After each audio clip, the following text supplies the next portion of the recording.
घर में मैं और मेरे जेठ ही हुआ करते थे और एक नौकरानी होती थी जो कि मेरे साथ सोती थी। जब मैं सुबह उठती तो मेरे कमर पर काली स्याही का निशान लगा होता था। मैं हैरान थी कि ये कैसे हो गया। एक दिन मैंने अपनी नौकरानी को नींद की दवा खिलाकर अपनी जगह सुला दिया और खुद कमरे में छिप गई। मुझे छिपा हुआ अभी कुछ ही देर हुए थे कि मेरे जेठ ने मुझे समझकर नौकरानी के साथ आज भी मेरे कमर पर वही काली निशान लगा था। लगातार 15 दिन से रोज मेरे कमर पर यही निशान नजर आ रहा था। काली स्याही के निशान से मैं बहुत परेशान सी हो गई थी। कौन था जो रात में ये निशान मेरे कमर पर लगाता था? मैं जब नहाती तो निशान हल्का सा हो जाता था। पहली बार जब मैंने ये निशान देखा तो सोचा कि शायद कहीं से लग गया होगा, लेकिन वही निशान रोज मेरे कमर पर मुझे नजर आ रहा था। अब तो मुझे कुछ शक होने लगा था, लेकिन मैं शक भी करती तो किस पर? मेरे घर में मेरे अलावा बस दो ही लोग थे, एक मेरे जेठ और दूसरी काम वाली लड़की जो कि मेरी उम्र की थी। बात कुछ यूँ है कि मेरी शादी के बाद ही मेरे पति को वापस परदेश जाना पड़ा था, क्योंकि वो वहाँ पर जॉब करते थे। मेरे ससुराल में सिर्फ मेरे जेठ थे। जेठानी की पहले ही मृत्यु हो चुकी थी और मेरे पति विनय दो भाई थे, लेकिन वो अब प्रदेश में जॉब करते थे और मुझे कहते कि तुम्हारा वीज़ा लगवा कर तुम्हें भी मैं बाहर ही बुला लूँगा। मैं अपने पति के जाने पर बहुत उदास रहती थी। घर में एक नौकरानी भी थी जो दिन रात वही रहती थी, वरना तो घर में मैं और मेरे जेठ ही अकेले ही होते थे। लोग तरह तरह की बातें ना बनाएं, इसलिए मेरी शादी से कुछ दिन पहले ही एक नौकरानी दिन रात के लिए रख दी गई थी, जो हर काम करती और रात को मेरे साथ सो जाती थी। वो भी नौजवान लड़की थी। पहले तो मेरे जेठ का ज़्यादातर समय अपने कमरे में ही गुजरता था या फिर लॉन्च में टीवी देखकर, लेकिन लाउंज में भी वह तभी आते थे जब उन्हें नाश्ता या खाने की ज़रूरत होती। मेरे जेठ बहुत अलग किस्म के इंसान थे। खाना खाने से पहले हाथ धोते तो 10 मिनट तक हाथ ही धोते रहते थे, फिर बार बार हाथों को सूंघते और कहते पता नहीं कौन सा हाथ ठीक से धुला है और कौन सा नहीं। फिर खाना खाते हुए टीवी देखते रहते। वो बहुत ज़्यादा बात भी नहीं करते थे, बस काम होता तो बुला लेते थे, वरना आवाज़ भी नहीं देते थे। मैं पूरा दिन उस नौकरानी के से घर के काम करवाती और साथ साथ बातें करती रहती थी। शुरू का 1 महीना तो ऐसे ही गुजर गया था। विनय से भी मेरी 5 घंटे के बाद बात होती थी। मैं हर बार उनसे अपने वीज़ा का ज़रूर पूछती थी, लेकिन वो यही कहते थे कि कोशिश कर रहा हूँ। जब कभी मैं नौकरानी से अपने जेठ के कमरे में सफाई करने को कहती तो वो नहीं करती। कहती दीदी आप भी मेरे साथ चले, मुझे सांप से बहुत डर लगता है। बार बार मुझसे कभी बेड की चादर बदलवाते रहते हैं, कभी कहीं झाड़ू लगवाते रहते हैं। कहते हैं कि तुम ठीक से सफाई नहीं करती। मैं नौकरानी की बात पर हंसने लगती और कहती कि वह कुछ वहमी भी है, तो कहने लगी नहीं नहीं दीदी मुझे तो ठरकी लगता है, उनकी नज़रें अच्छी नहीं है। क्या आपको पता है, कल मुझे कहने लगे इतनी गर्मी है मेरे कमरे में, मैं नहाने जा रहा हूँ, तुम चाहो तो दुपट्टा उतार कर काम करना। मुझे उसकी यह बात बहुत अजीब सी लगी। उसे तो मैंने कह कर टाल दिया कि बेटी समझकर तुम्हारा एहसास कर लिया होगा। वो कहने लगी जाने भी तो दीदी, हमने सारी ज़िंदगी तरह तरह के लोगों के घरों में काम किया है, सबकी नज़रों को अच्छी तरह से जानते हैं। फिर वो किचन में चली गई और मैंने उस बात को भुला दिया, लेकिन अब तो मेरे साथ हो रहा था कुछ अजीबो गरीब सा था। आखिर कौन था जो काला रंग मेरे कमर पर लगाता था और मुझे महसूस भी नहीं होता था। रात को मैं देर तक जागती रहती। मेरे काम करने वाली लड़की मेरे ही कमरे में ज़मीन पर बिस्तर लगाकर सोई थी। रात 2 बजे तक तो मैं जागती रहती, लेकिन फिर मुझे नींद लग गई। पूरा दिन घर के काम करके मैं पूरी रात जाग नहीं पाती। एक बार जब मैं अपने जेठ के कमरे में उन्हें चाय देने गई तो मेरे होश उड़ गए। वो काली सी स्याही को उंगली में लगाए खाली कागज पर कुछ आड़ी तेरी लकीरें खींच रहे थे। मैं तो उन्हें शाम की चाय देने के लिए गई थी, लेकिन जो कुछ देख चुकी थी मेरे होश उड़ने के लिए काफ़ी था। अब उनकी मुझ पर नज़र पड़ी तो पहले तो मैं घबरा गई, फिर वह मुझे देखकर गुस्से से बोले तुम बिना पूछे क्यों मेरे कमरे में आ जाती हो? क्या तुम्हें किसी ने तमीज़ नहीं सिखाई कि दरवाजे पर पूछकर इजाज़त मिलने पर अंदर आते हैं? पहली बार उन्होंने मुझसे इस लिहाजे में कहा। मेरा तो रंग फीका पड़ गया। मैं वापस पलट गई और सीधा अपने कमरे में आ गई। मेरे दिल की धड़कनों का यह आलम था कि जैसे सीने से दिल निकलकर बाहर ही आ जाएगा। मुझे अपने कमर पर लगी साई का निशान दिमाग में घुमा तो क्या वो निशान मेरे जेठ? यह ख्याल आते ही मेरी रूह कांपने लगी। यह अजीब सी बात थी। मुझे सोचते ही झुरझुरी सी होने लगी। पहले तो मैं दिल ही दिल में इस बात से इनकार करती रही, वो मेरे बड़े भाई की जगह है, मैं ऐसा कैसे सोच सकती हूँ। लेकिन एक अटल हकीकत थी कि मेरे कमर पर साई का निशान होता था और मेरे जेड भी वही रंग की स्याही से सफ़ेद कागज पर कुछ लकीरें खींच रहे थे। एक बार मैं अपने कमरे से निकलकर किचन में गई तो मेरे जेठ नौकरानी से बिल्कुल पीछे खड़े थे। वो ध्यान से बर्तन धो रही थी। वो उसके इतने करीब थे कि शायद चंद इंच का फैसला हो। मुझे बहुत अजीब सा लगा। इसका मतलब कि नौकरानी उस दिन ठीक कह रही थी कि मेरे जेठ की नज़र और नीयत अच्छी नहीं है। मैं किचन में चली गई और मैंने अपने जेठ से कहा कि जेठ जी, आप यहाँ पर क्या कर रहे हैं? क्योंकि मैंने उन्हें आज से पहले कभी किचन में नहीं देखा था। वो मेरी आवाज़ पर बुरी तरह से हड़बड़ाए। मुझे किचन में देखकर कुछ अलग से होने लगी। मेरी आवाज़ पर वो नौकरानी बर्तन धोना छोड़कर मुझे देखने लगी। वो भी शायद मेरे जेठ के आने से बेखबर थी। जेठ जी अजीब नज़रों से हम दोनों को देख रहे थे। मैंने नौकरानी को नज़रअंदाज किया और जेठ जी से किचन में आने की वजह पूछने लगी तो कहने लगी कि मैं इस नौकरानी की छुट्टी करवा दूंगा। ये झाड़ू देकर बिना हाथ धोए बर्तन धो रही है। इसके हाथ गंदे हैं। वो परेशान सी हो गई। कहने लगी, साहब क्यों झूठ बोल रहे हैं? मैंने सबसे पहले हाथ धोए थे, इसके बाद ही किचन में बर्तनों को हाथ लगाया था। मेरे जेठ तो उस नौकरानी से बहस पर उतर आए। कहने लगे कि तुम झूठ बोल रही हो। मेरे भाई के पैसे हराम के हैं क्या? तुम्हें तनख्वाह भी दे और तुम झाड़ू वाले हाथों से बर्तन भी धोती हो? ये तो मैंने आज देख लिया, वरना ना जाने तुम कब से गंदे बर्तनों में ही हमें खाना दे रही हो। मैंने अपने जेठ से बहुत कहा कि आप यहाँ से चले जाइए, मैं खुद नौकरानी से बात कर लूँगी। लेकिन वो भी मुझ पर गुस्सा करने लगे। कहने लगे, तुम्हारी ही करनी का नतीजा है, वरना मैं इस लड़की को 2 मिनट में सीधा कर दूँ। मेरा भाई परदेश में न जाने कैसे कैसे अपना गुजारा करके घर पर पैसे भेजता है और ये लड़की हमें गंदे बर्तन में खाना देती है। आज से तुम ही मेरे बर्तन साफ करोगी। इस लड़की के हाथ में बर्तन देखे तो इसे धक्के देकर निकाल दूंगा। वह गुस्से से यह कहते हुए किचन से निकल गए। वह लड़की तो रोने लगी। कहने लगी, मुझे यहाँ काम नहीं करना है। पैसे लेते हैं तो अपनी मेहनत के लेते हैं। हमने अपनी इज्जत नहीं बेच रखी है जो ये साहब मुझे इतनी बात सुना रहे हैं। वो भी गुस्से से नौकरी छोड़ने को तैयार बैठी थी।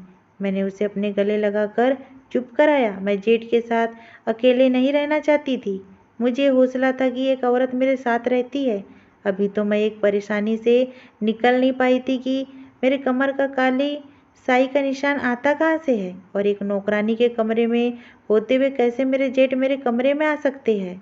मैंने नौकरानी से कहा कि तुम बर्तन को हाथ ना लगाना, मैं खुद धो दूंगी, लेकिन तुम काम छोड़कर मत जाओ। मैंने बड़ी मुश्किल से नौकरानी को राजी करके किचन से बाहर निकाली। तभी लॉन्ज में मेरे जेठ मेरे पति से फ़ोन पर बहस कर रहे थे कि वो नौकरानी को घर से निकाल देंगे। लेकिन मैं भी सोच चुकी थी कि विनय से साफ कह दूंगी कि नौकरानी को मैं कभी छुट्टी नहीं दूंगी। अब तो मैं बिल्कुल भी अकेले रहने के लिए राजी नहीं थी। मैंने विनय से भी कह दिया कि अगर नौकरानी घर से गई तो मैं भी अपने मायके चली जाऊंगी। मैं तुम्हारे भाई का ठेका नहीं उठाया है। जेठ जी को बर्तन से तकलीफ है तो मैं खुद धो दूंगी।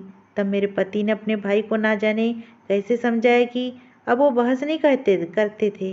मैं खुद बर्तन धोने लगी। मैं खाना भी जेठ जी के सामने खुद रख देती थी और मैं कुछ देर आराम करने के लिए अपने कमरे में जाने लगी तो वो मुझसे कहने लगे कि आज के बाद मुझे नौकरानी मेरे कमरे में नजर ना आए। आज के बाद मेरे कमरे की सफाई का ख्याल तुम रखोगी। ये सुनकर मैंने हाँ में सर हिला दिया। मैंने सोचा कि अभी जेठ जी गुस्से में है, 2-4 दिन काम कर देती हूँ, फिर खुद ही ठीक हो जाएंगे। लेकिन मुझे क्या पता था कि उनका मुझे अपने कमरे में बुलाने का मकसद क्या था। मैं जब जेठ के कमरे में अंदर गई ताकि उनके कमरे में सफाई कर दूँ तो फिर से काली स्याही से एक सफ़ेद कागज पर लकीरें खींच रहे थे। मुझे देखकर जल्दी से सब कुछ दराज में रख दिया और सीधे होकर बैठ गए। मैंने कहा, जेठ जी मैं सफाई कर दूँ? तो कहने लगे, हाथ धोकर करना। मैंने उनके बेड की चादर बदली और झाड़ू लगाने लगी, लेकिन वो बार बार मुझे ही देख रहे थे। एक बार भी उन्होंने मुझसे नज़र नहीं हटाई थी, और अगर वो यूं ही देखते रहते तो मैं कभी भी सुकून से काम नहीं कर सकती थी। मेरे हाथ भी कुछ घबराहट के मारे कांपने लगे। मैं बार बार दुपट्टे से अपने चेहरे पर आने वाला पसीना पोंछ रही थी, साथ साथ कालीन पर झाड़ू दे रही थी। मेरे जेठ जी कुर्सी से उठकर मेरे पास आ गए और मेरे सामने खड़े हो गए, तो मुझे भी खड़ा होना पड़ा। वो मुझसे कहने लगे, इतनी गर्मी है, तुम अपना दुपट्टा उतार कर झाड़ू लगा लो, मैं तो वैसे ही वॉशरूम में नहाने जा रहा हूँ, कमरे में कोई नहीं है। उनकी बात का स्वर इस कदर धीमा था कि मुझे सुनकर हैरत हो रही थी, वरना वो हर वक्त तेज आवाज़ से बात करते थे। मुझे नौकरानी की बात याद आ गई। मैंने कहा, नहीं, मुझे अपना दुपट्टा पहनकर काम करने की आदत है। अभी मैं ये कह ही रही थी कि उन्होंने जेब से रुमाल निकाला और मेरे चेहरे से पसीना साफ करने लगे। मैं पीछे हटी और वो भी कुछ घबरा से गए। फौरन वो अपने कमरे में बाथरूम में चले गए। मेरे दिल की हालत थी कि धड़कना ही भूल गया था। मुझे तो अपने जेठ के कैरेक्टर पर शक होने लगा था। मैंने जल्दी जल्दी उनके कमरे की सफाई की और कमरे से बाहर निकल गई। पूरा दिन मैं परेशान ही रही।